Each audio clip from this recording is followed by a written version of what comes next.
¿Crees que fuimos visitados por seres de otro mundo en la antigüedad? Pues bueno, hoy veremos desde el testimonio de un niño que afirma venir del planeta Marte hasta de qué se trató la misteriosa Operación Plato que se llevó a cabo en Brasil. Esto es 10 cosas que te harán creer en extraterrestres. Número 1. El niño que vino de Marte. Boris Kipriyanovich, un niño de la región de Volgogrado, Rusia, nació en 1996. Revolucionó en su momento las noticias, ya que afirmaba ser un niño estrella reencarnado. Sus conocimientos y habilidades han fascinado no solo a sus padres, sino también a los investigadores que lo han estudiado. Вообще, когда летал там в космосе, на Марсе еще когда жил, видел. When I was flying in the space, when I was living in Mars, then I saw them. I see. And was this recently? You remember recent? Ask him, was this recent? Это было не так давно или это было очень давно? Ну, это достаточно давно. It was quite long time ago. How long does he know? Ты можешь приблизительно сказать, как давно это было? Cannot judge, really. I see. Boriska ha mostrado dones extraordinarios desde pequeño. Cuando tenía solo 4 meses, hablaba palabras simples y a los 8 meses comenzó a decir oraciones simples. Según sus padres, mostró habilidades psíquicas tan extraordinarias que al principio se preocuparon por su bebé. Pero día a día se dieron cuenta de que su pequeño Boris no era un niño común. Él poseía una inteligencia extraordinaria.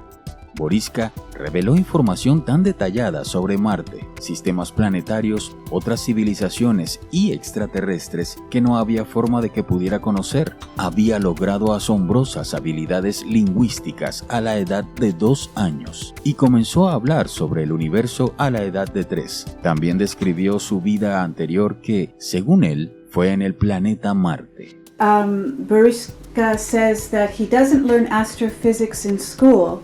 Where does he learn this? Борис сказал, что он не изучал астрофизику в школе или астрономию, наверное, по-нашему правильно сказать. А где он тогда узнал все эти детали? Ну, можно сказать так, что с самого раннего детства у нас было очень много книг, то есть книги были по астрономии. Различные атласы. И он просто это в 3-4 года открывал эти книги, и вот, то есть он не mог, там было, значит, на латыни написано, и он просто говорил, что номера галактик, он просто перечислял их, то есть это очень поражало.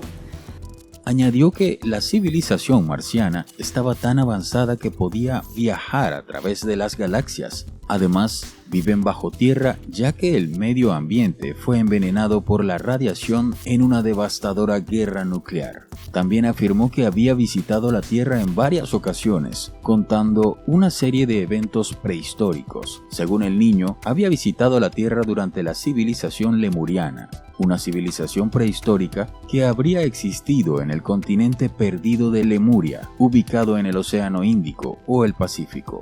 Además, había visto el final de esa civilización hace unos 70.000 años. Al principio, sus padres no le creyeron, así que investigaron las cosas que dijo y las encontraron sorprendentemente ciertas. Otra afirmación fascinante que hizo Boriska es que la civilización marciana está estrechamente relacionada con el antiguo Egipto, especialmente con la Esfinge. Esta contendría toda la historia de la evolución de Marte, la Tierra y los seres humanos, la relación evolutiva entre Sirio y el sistema solar, los secretos tecnológicos de la navegación interestelar y muchos misterios más.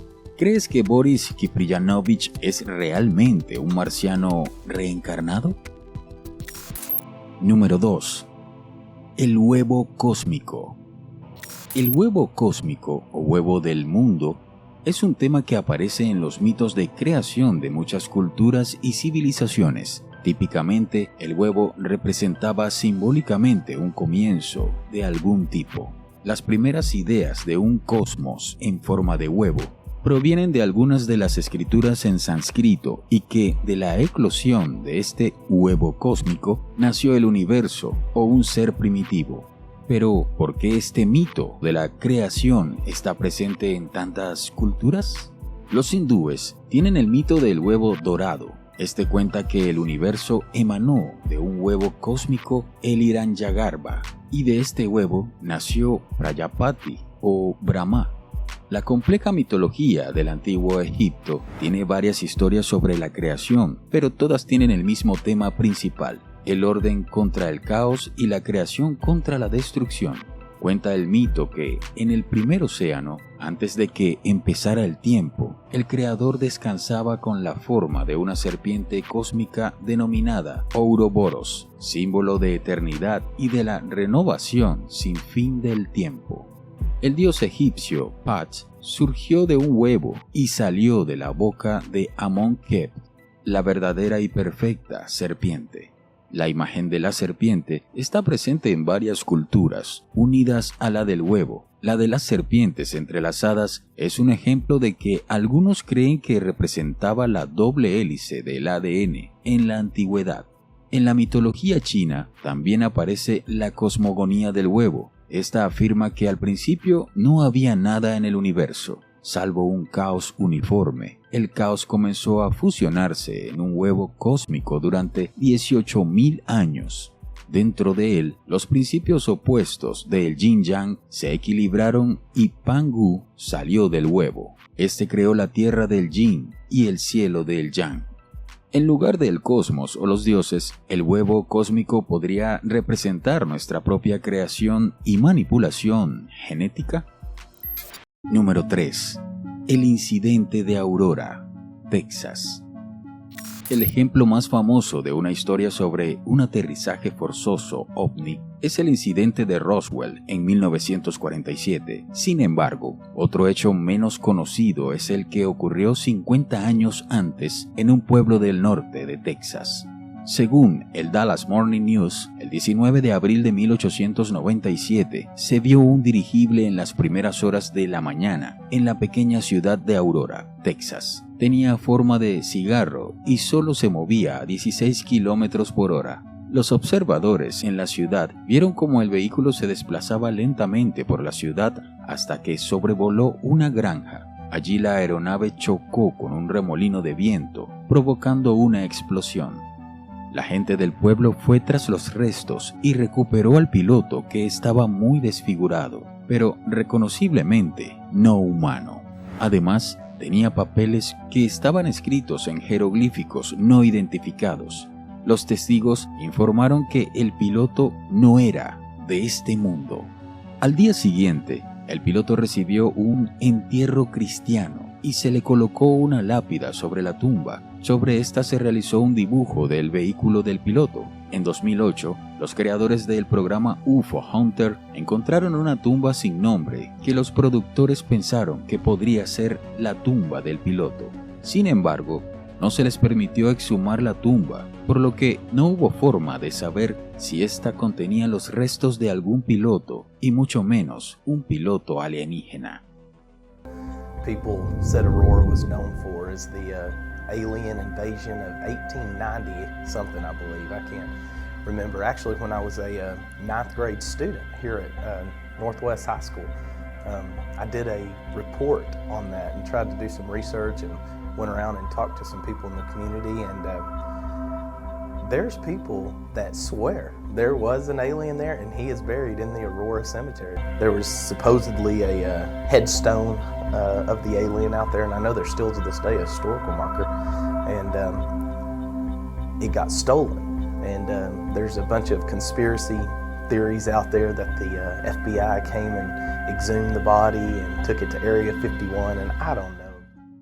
Muchas personas quisieron desacreditar el caso, afirmando que se trataba de un fraude solo para fomentar el turismo de la zona. Sin embargo, en el año 1973 se reabrió el caso Aurora, ya que uno de los habitantes de la población había sufrido unas mutaciones muy extrañas.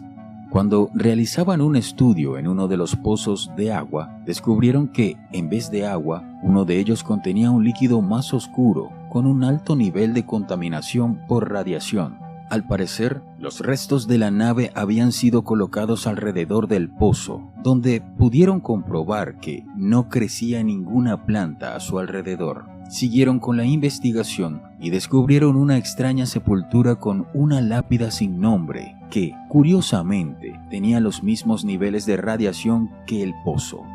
Misteriosamente, la tumba desapareció. Solo encontraron en su lugar tierra removida. ¿Fue el incidente de Aurora un engaño inventado para crear más publicidad y turismo? ¿O se trató realmente de una caída de un ovni? ¿Tú qué crees? Número 4. El caso Valdés. A pocos kilómetros de Putre, un pueblo chileno, un grupo de soldados divisó un objeto luminoso no identificado. Esto ocurrió en la madrugada del lunes 25 de abril de 1977 y se le conoce como el caso del Cabo Valdés. El episodio más importante de la ufología chilena y uno de los más reconocidos en el mundo debido a la presencia de testigos.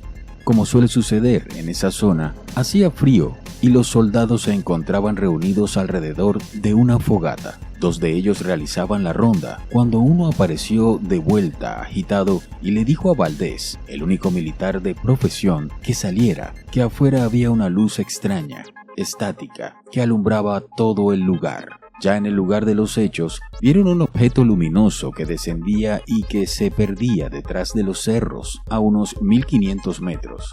Después apareció un segundo objeto que se posó a unos 500 metros. El cabo ordenó que se identificaran. Luego se separó de los otros soldados y desde allí no recuerda nada más. Según sus compañeros, Valdés desapareció delante de ellos por un lapso de 15 minutos. Asustados, lo buscaron por los alrededores y que, cuando por fin reapareció, lo hizo cayendo desde el cielo, hablando incoherencias, con una voz distinta a la suya. Ustedes no saben quiénes somos ni de dónde venimos, pero regresaremos, dijo.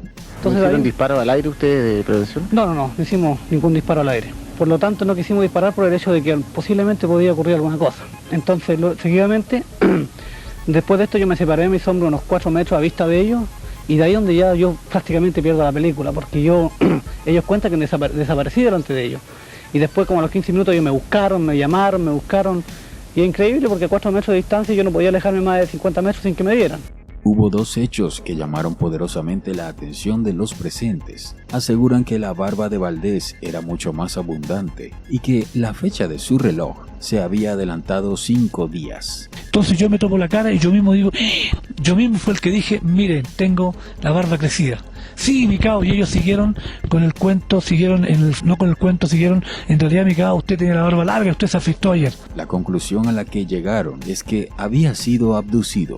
Tiempo después, el cabo se contradijo afirmando que todo había sido una broma, pero luego cambió su discurso, admitiendo que era cierto, tal como afirmaron sus compañeros que nunca dudaron de lo que ocurrió ni cambiaron su versión.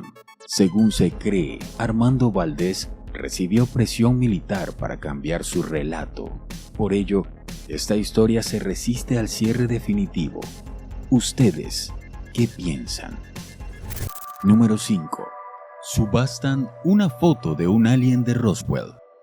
En el año 1947, un objeto volador no identificado se estrelló en una granja en la pequeña localidad de Roswell, en el estado norteamericano de Nuevo México.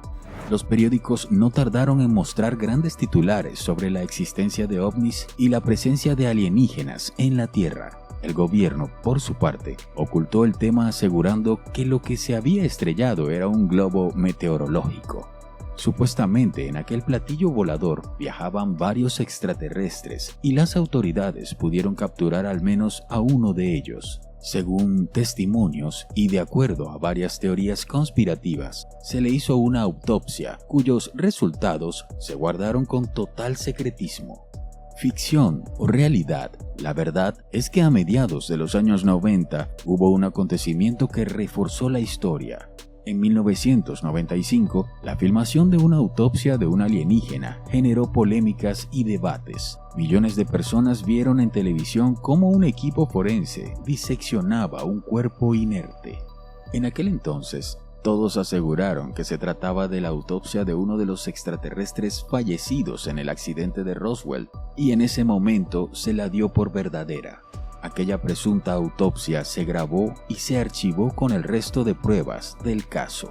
Ahora, un fotograma de ese supuesto video ha salido a la luz y está a la venta en internet. Lo hace una casa de subastas y la cifra de salida supera el 1.000.000 de euros que hay que abonar en criptomonedas.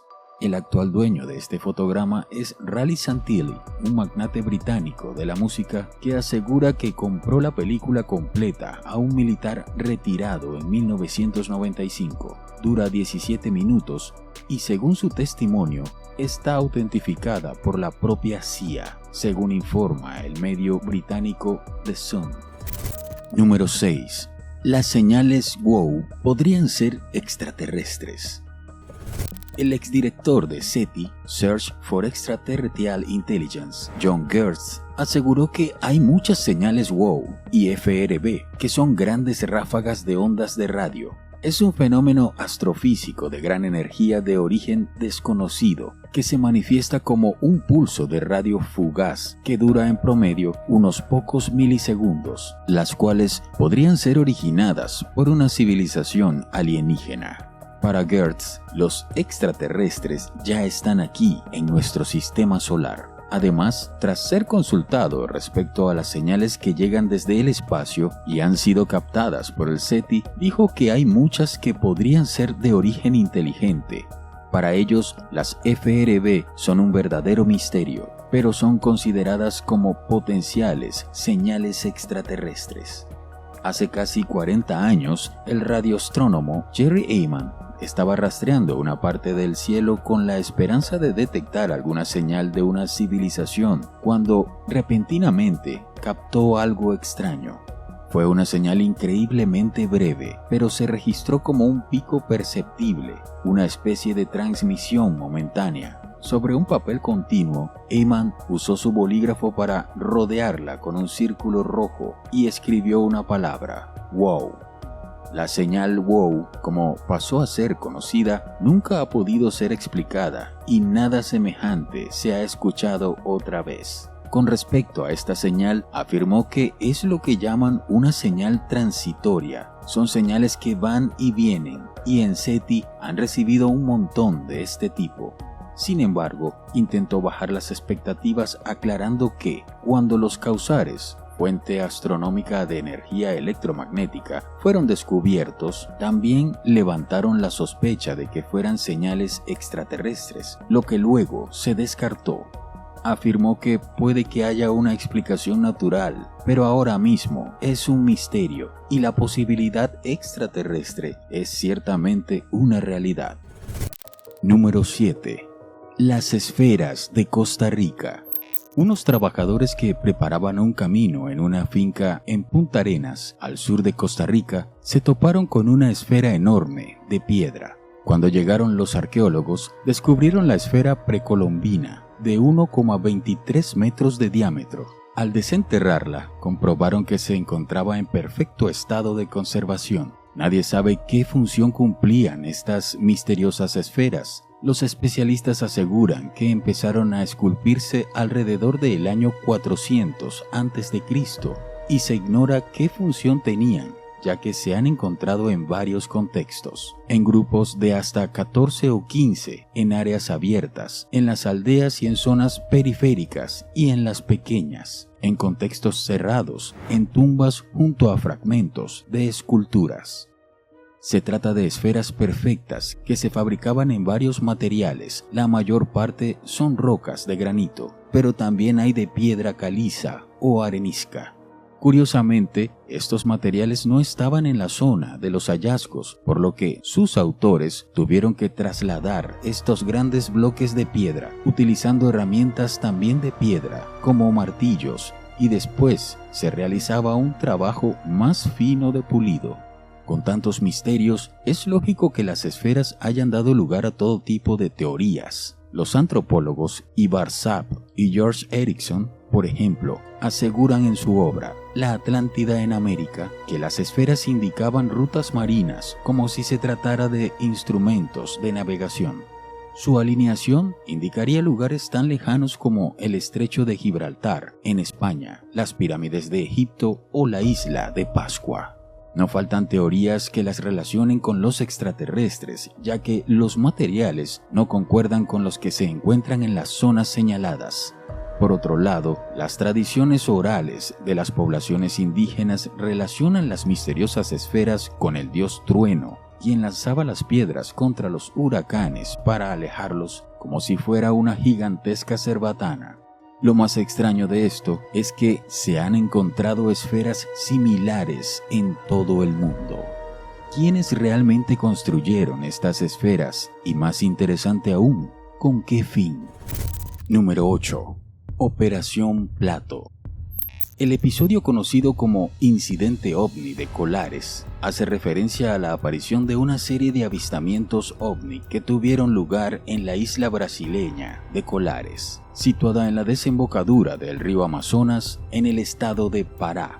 La conmoción que provocó esto entre los habitantes de la isla llevó a que la Fuerza Aérea Brasileña enviara un equipo de investigación bajo el nombre de Operación Plato. Tras unos meses de investigación, se ordenó la interrupción brusca de las mismas y las fotos, películas y documentos fueron clasificados como alto secreto. El incidente sigue sin explicación hasta hoy.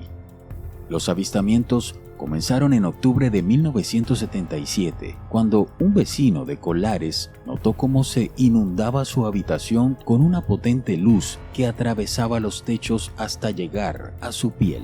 Esa luz llegó a tocarlo y le produjo una extraña quemadura. Este suceso fue solo el comienzo. Lo cierto es que a partir de esa noche, los avistamientos y el contacto con esas extrañas luces fueron algo constante. Los testigos decían ver rayos de luz que los tocaban y que, según relatan los afectados, desencadenaban una serie de succión. Algunos lo describían como un rayo que les quitaba la energía. Quemaduras, heridas e incluso zonas en las que parecían existir señales como de instrumental quirúrgico. También se observó que las mismas personas contaban con problemas de anemia. Los episodios no parecían terminar, por lo que se decidió desalojar por completo la isla. Asimismo, a partir de ese momento, comenzó la operación de las fuerzas aéreas dirigidas por el capitán Holanda Quirangue. Se hicieron estudios, dibujos, registros y se obtuvieron muchísimas pruebas. Poco se habló en el momento, ya que se trataba de información top secret. No obstante, con el tiempo, el mismo capitán decidió hablar. Você acredita de voador? Acredito. Está aí listando, então agora você está encarregado desse caso. Quando eu cheguei, os agentes já tinham sido enviados para investigar. Em cima da gente. E quando chegou perto, na margem do rio, apagou aquela luz amarela, aquela luz forte amarela, aquele sol amarelo, que a gente não via a forma, só via a luz. Apagou, de repente.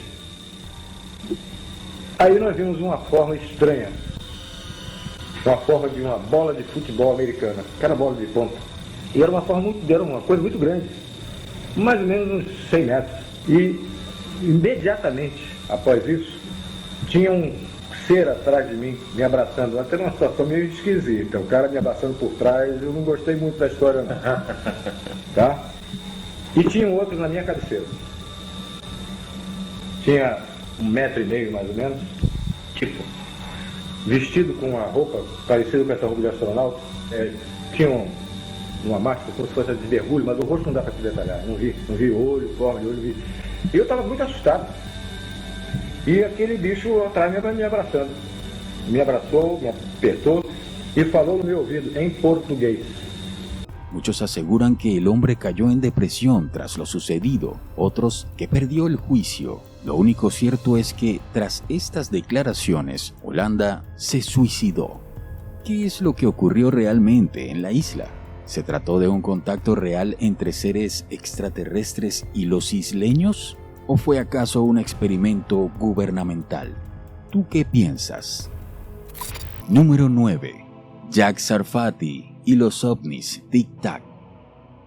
Jack Sarfati es un físico teórico estadounidense. La mayoría de sus publicaciones giran en torno a la física cuántica y la conciencia. En un reciente podcast, The Hidden Truth, la verdad oculta, afirmó que el llamado ovni Tic Tac, visto por el USS Nimitz en 2004, es una máquina de tiempo. También afirmó que hace unos 70 años, una computadora inteligente de un ovni lo contactó y le reveló secretos espaciales. Ha estado en viajes en el tiempo y unidades de distorsión durante años, donde estas inteligencias le habrían dado conocimientos de sus formas de propulsión y sus viajes a través del espacio. Además, los ovnis se compondrían de metamateriales y que dichos metales pueden viajar a través del tiempo cuando se destruyen con electricidad. El físico aplicó las ecuaciones de la relatividad general de Einstein dentro de un metamaterial para ver si se pueden crear resonancias en la permeabilidad del espacio-tiempo y para comprobar si también la velocidad de la luz se podría ralentizar dentro del mismo, y según las predicciones del Dr. Sarfati, esto haría al espacio-tiempo menos rígido y más maleable, lo que permitiría los viajes interestelares. What we have done is to introduce a scalar field. So we take the speed of light in vacuum, that's like a calibration constant multiplied by a scalar field, and everything is, mathematically it's impeccable. There's no problem with the mathematics. And now the point is that the scalar field, what is the scalar field?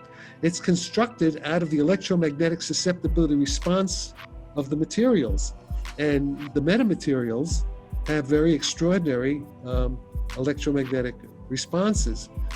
Los ovnis Tic Tac se hicieron más populares luego que varios militares de las Fuerzas Armadas de los Estados Unidos denunciaran encuentros con ellos, y gracias a la viralización de varios videos, el Pentágono y el Departamento de Inteligencia tuvieron que salir a dar explicaciones de lo ocurrido.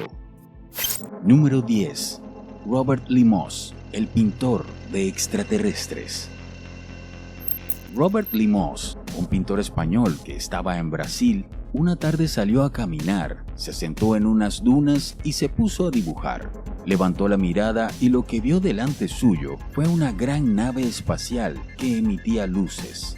El relato de este encuentro iniciático incluye la visión de dos personas detrás de una ventana del aparato que lo observaban, cuyas características describe con bastante precisión. Vamos a hablar de esa compañía especial. Bienvenido, Robert. Buenas tardes. Cuéntanos, ¿tuviste un encuentro con personas o seres de otro mundo? Yo tuve un encuentro en Fortaleza, en Brasil, con unos seres de no sé dónde eran, pero bueno, me aparecieron y con una nave y básicamente dos seres que lo que querían es quedarse conmigo para que yo lo representase. ¿Ellos se comunicaban contigo o simplemente se dejaban hacer? No, la comunicación es dejarse ver. Después me salieron unas vocecitas después del avistamiento. Sí. En unos días me salían, estábamos hablando tú y yo, y me entraban nos entraban en la conversación. Sí. Esto ocurrió durante varias veces, como 5 o 6 veces. El objeto no hizo ningún ruido. Sobre la cubierta de la nave se proyectaron líneas de colores y una luz lo escaneó.